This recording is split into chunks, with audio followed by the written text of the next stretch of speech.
The Hamilton Tiger Cats visit the Edmonton Elks on Thursday in a battle of struggling teams. The Elks are still on a 19-game, yes, 19-game home losing streak and are 2.5-point home underdogs to a Ticats team that will play this game on only 4 days of rest. Can Edmonton finally snap the streak? Possibly, and I like how you said that 19-game home losing streak loud enough so Chris Jones could hear it all the way in YEG, because I know he's sick of talking about it, but the way to end all that talk is to win. And this is a prime spot for Edmonton. The Ticats on a short week, coming off a win that was kind of meh, right? Like Jeremiah Masoli gets hurt, that takes all the air out of the Redblacks, and the Tiger Cats still, in my estimation, barely won that game with a raw rookie in there getting his first reps in the CFL and Dustin Crum. So I have to take Edmonton. I do not love it, but they're a home underdog. They've been sick about hearing about this. Now the CJ Sims gaffe on top of that and all this talk about coaching better. So Edmonton, please finally get a cover for me. I don't care about the home win streak. Just cover. To me, I am picking the Edmonton Elks to win and cover the spread. And I want to apologize in advance to the future version of myself who watches and listens back to this show and hears me say that, because it's a preposterous thing to say. But at the same time, I cannot abide by the Hamilton Tiger Cats, who have been at very best mediocre and at worst terrible this season, getting points on the road and on a short week. The Ticats have not impressed whatsoever this season. I would be happy to take anybody getting points right now against the Hamilton Tiger Cats. And the Elks have to snap this streak. And by the way, something I don't think is being talked about enough. After this week, week 7, the Edmonton Elks have to go to Winnipeg. Then they host BC. Then they have a bye. And then they host Winnipeg. In other words, if the Elks don't win this game, there is a very good chance they will be 0-9 at the midway point of the season. Oof. That cannot happen. I have to take the Elks. Look, Dunk has been on me the last couple podcasts about trying to learn my lesson about letdown games. There is nothing that is a bigger letdown when you think you have your best performance of the season as a team, and then you lose the way the Edmonton Elks did by 1 point. I think they're going to come out demoralized.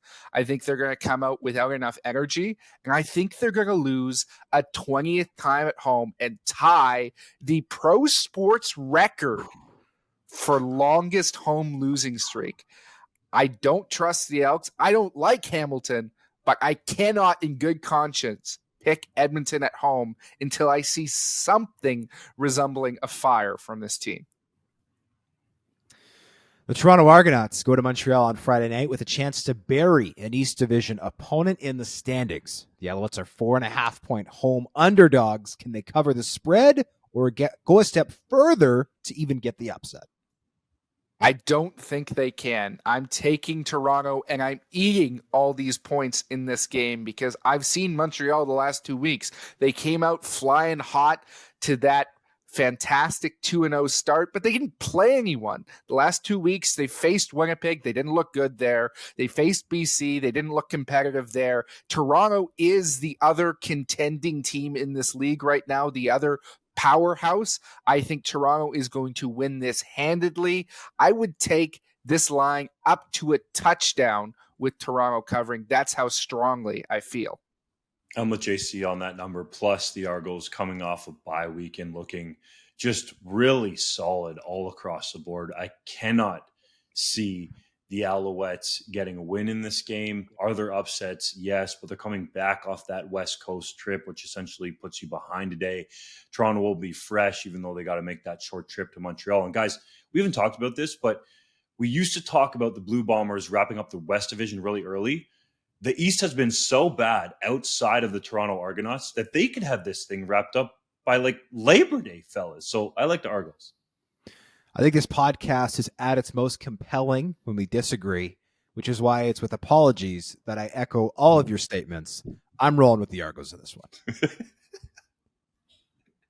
Short and sweet, baby. The Winnipeg Blue Bombers travel to the nation's capital in the first half of a Saturday night doubleheader. No Sunday game this week, folks. Dustin Crum will make his first career CFL start, and that's been reflected in the line as the Redblacks are 9-point home underdogs. Can the home side keep things close against the Blue Bombers? The best thing for the CFL would be for the Redblacks to win this game. Hands down. Dustin Crum comes out and throws for 4 picks or 4 touchdowns. That was a Freudian slip. And, the Redblacks, they upset the 3-time defending Grey Cup appearance Blue Bombers and, recent 2-time champions. Sadly, this game is not being written by the good folks at Disney. Those writers are on strike. And so I am taking the Winnipeg Blue Bombers. I think Dustin Crum is going to have a few costly turnovers. In this one, my guess is a lost fumble and 2 picks.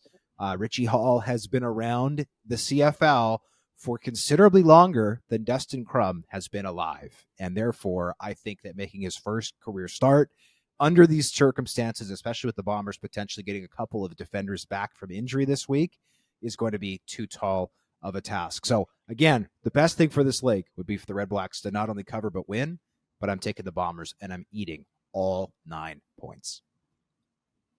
Talked about how much I like Crum's athleticism. Well, if there's one player in the league on a defensive line that can completely negate any athletic advantage that he might possess, it is Willie Jefferson, who has been a monster so far this season, lost in all the hype around Matthew Betts. He's right up there in the sack race as well right now, and I think he is going to exploit this young quarterback alongside his running mate Jackson Jeffcoat. I'm with you, Hodge. I don't care how high this line gets. I'm taking Winnipeg, and I'm taking the points all the way. If, and it's a massive if, Dustin Crum can protect the football, I think the Redblacks can make it close, but I think he's going to go through a fast learning experience here going against the Blue Bombers, so I'll eat all those points with you guys. The Calgary Stampeders beat the Saskatchewan Roughriders for the second half of a Saturday night doubleheader, where the Riders are short 1.5-point home favorites. These two teams met at McMahon Stadium in Calgary in Week 3, and the Riders came away with a 29-26 victory in double overtime. Can the green and white repeat that type of performance this week? I don't think they can. They were the better team in that first game, and they let it slip at the end and allowed Calgary to come back and force overtime. Right now, they don't have the horses, right? This Saskatchewan team is just absolutely riddled with injuries to important players like Jake Winneke and Anthony Lanier and Roland Milligan and Peter Godbert. The list goes on. And guess what?